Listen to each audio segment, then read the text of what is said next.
매일 아침 7시 건강한 하루를 여는 허민지입니다.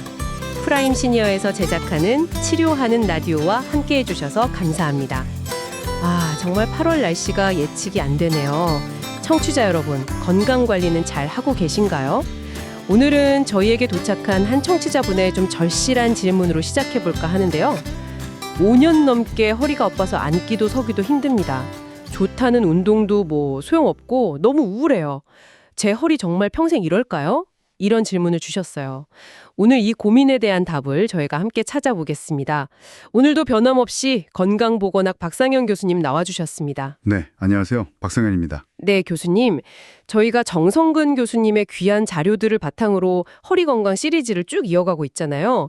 오늘은 바로 이 지긋지긋한 허리 통증, 특히 허리 디스크 문제, 그리고 이게 어떻게 우리 마음 상태, 그러니까 우울감에까지 영향을 미치는지, 또 어떻게 관리해야 할지 좀 깊이 있게 이야기 나눠보겠습니다.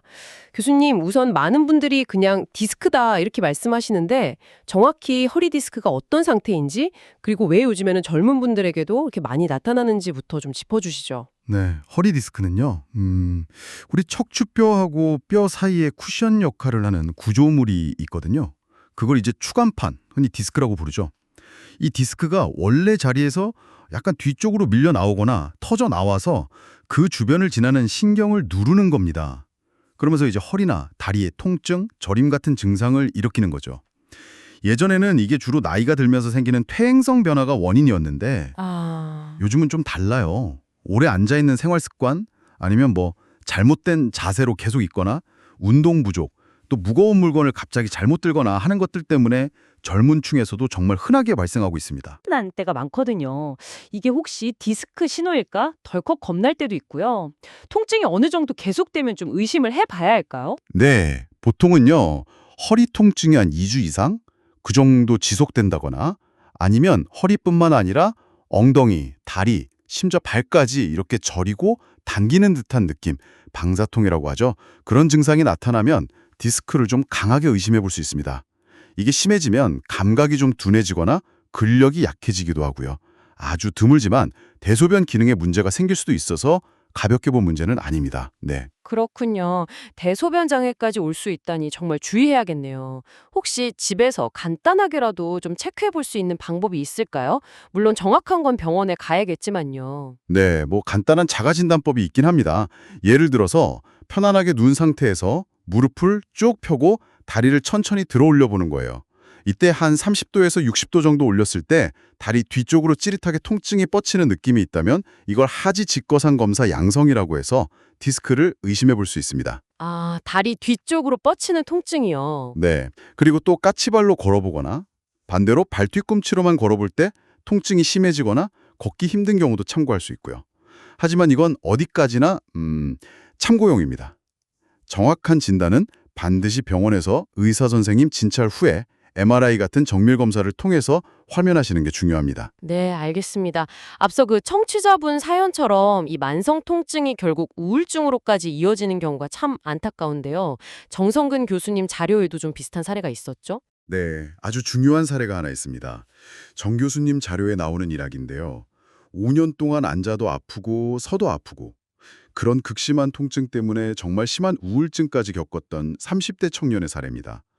이분은 좀 특이했던 게 보통 허리 디스크는 앉아있을 때 더 아픈 경우가 많은데 이분은 젊은 나이에도 불구하고 서 있거나 걸으면 통증이 더 심해졌다는 거예요. 젊은 분인데 서 있거나 걸을 때 더 아프다. 좀 특이하네요. 그렇죠. 그래서 원인을 찾아보니 선천적으로 척추 분리증이라는 구조적인 문제가 있었고 또 남들보다 천골경사, 그러니까 엉치변의 기울기가 좀 더 가파른 편이었어요.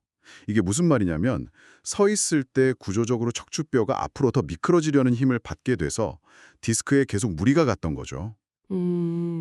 와, 척추 분리증의 청골경사까지 그런 구조적인 문제까지 있었다면 정말 더 절망적이고 나는 평생 아프겠구나 이렇게 생각했을 것 같은데요. 네, 맞아요. 아마 대부분 그렇게 생각하기 쉬운데요. 여기서 정말 흥미롭고 중요한 지점이 나옵니다. 이 청년이 정 교수님의 책과 자료를 통해서 자신의 통증의 정확한 원인이 무엇인지, 그리고 이걸 어떻게 관리해야 하는지, 또 언제쯤 나아질 수 있는지, 회복 예상 기간, 마지막으로 현재 자신의 상태가 객관적으로 어떤지를 명확하게 알게 됐다는 겁니다.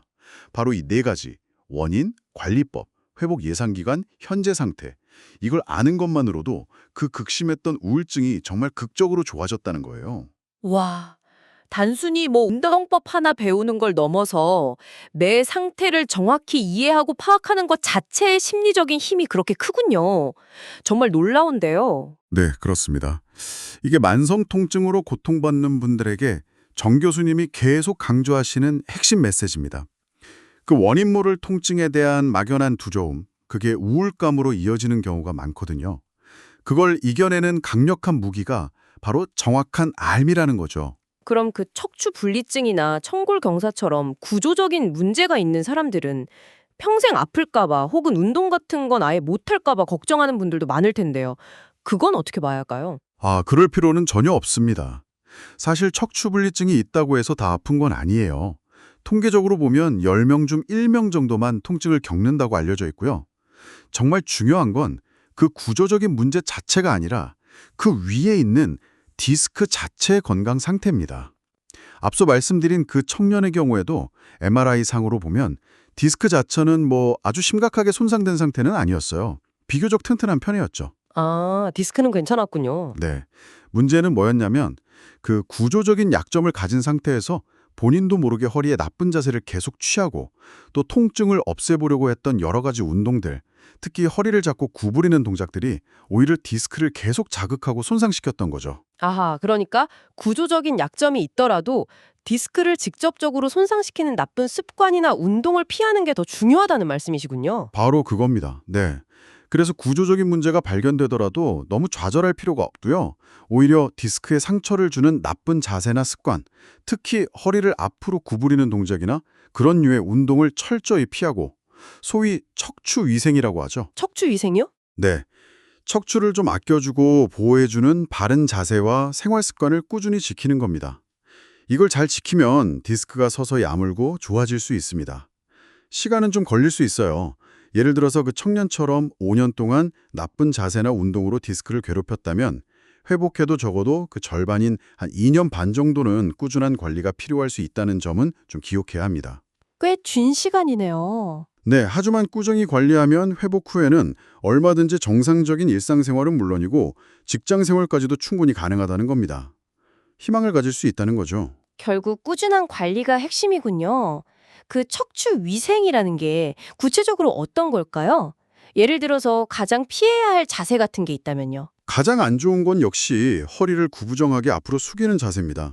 이게 디스크에 가장 큰 압력을 주거든요. 그래서 물건을 들 때도 허리만 툭 숙여서 들지 말고 항상 무릎을 굽혀서 몸에 가깝게 붙여드는 습관을 들이는 게 중요하고요. 앉을 때도 엉덩이를 의자 깊숙이 넣고 허리를 곧게 펴는 자세를 유지하는 게 좋습니다. 약간 등받이에 기대는 것도 도움이 되고요. 네네.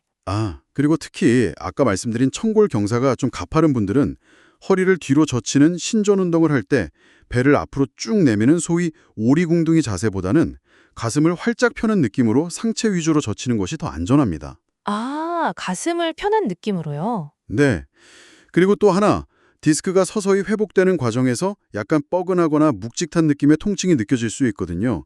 근데 이게 디스크가 아무는 과정에서 나타나는 좋은 신호일 수도 있으니 너무 걱정하지 않으셔도 됩니다. 아, 그게 오히려 좋은 신호일 수도 있다니 다행이네요. 네, 오늘 허리 통증과 디스크 문제, 그리고 이게 우리 마음에 미치는 영향까지 정말 깊이 있게 다뤄봤습니다. 가장 중요한 것은 통증의 원인을 정확히 아는 것, 그리고 척추 분리증 같은 어떤 구조적인 문제가 있더라도 미리 좌절하지 않고 올바른 방법으로 꾸준히 관리하는 것이라는 점, 이걸 꼭 기억해 주시면 좋겠습니다. 맞습니다. 제가 다시 한번 강조하고 싶은데요. 내 통증의 원인이 뭔지, 이걸 어떻게 관리해야 하는지, 그리고 언제쯤이면 나아질 수 있을지, 지금 내 디스크 상태는 어떤지, 이 네 가지를 스스로 정확히 파악할 수 있다면요. 아무리 오래되고 극심한 통증과 그로 인한 우울감 속에서도 충분히 희망을 찾고 이겨낼 수 있습니다. 막연하게 두려워하거나 잘못된 정보에 휘둘리지 마시고 오늘부터라도 자신의 상태를 정확히 알고 적극적으로 관리해 보시길 정말 권해드립니다. 네, 정말 소중한 말씀 감사합니다, 교수님.